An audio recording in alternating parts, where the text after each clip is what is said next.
The fitness influencers are losing their mind over Joe Wicks' latest campaign, but I caught up with him last week to find out the real story behind the man.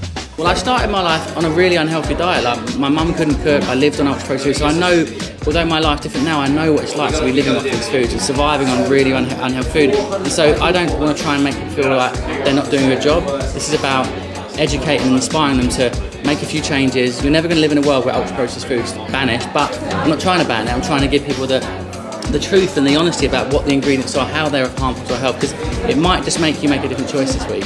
Yeah. But until the government do that, we have to take a little bit of control ourselves, and we have to be willing to, just make changes, cook a bit more, and reduce those constant snacking on these products. I want you to give me your good, bad and healthy, because one of the things I love is that you actually just tell the truth. We're all human, we all make mistakes, we're all not perfect.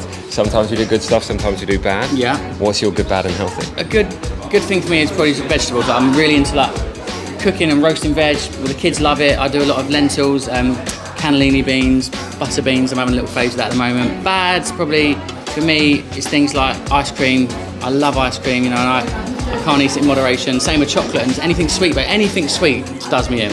What's your one health hack that you swear by that keeps your family healthy? I think it's just meal planning, planning my meals for the week, doing the food shopping and knowing that, because what I put in my cupboards is what I put on the table, so I don't have cupboards full of ultra-processed food, I don't have lots of snacks and things, I try and strip it back. We do have treats and we eat out and stuff, but for me it's like, having it out of the house is the best way for us to eat healthier as a family, and also getting them cooking with me as well, getting the little kids in the kitchen, teaching them one of the most important life skills, cooking. They don't learn that at school, so I'm hoping that as they grow into older adults and stuff, they have a love for food that I do, which is cooking and enjoying real ingredients. How do you feel when you read studies from universities that show 82% of a kid's lunchbox is ultra-processed?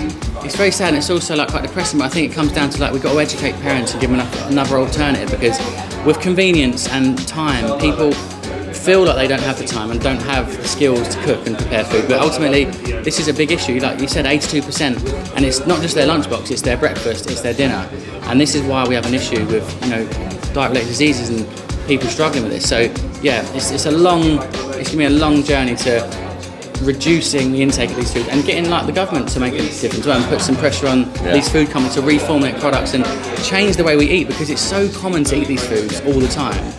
But there's another world where actually you reduce it and you feel so much better about yourself, and you feel and you live a healthier life.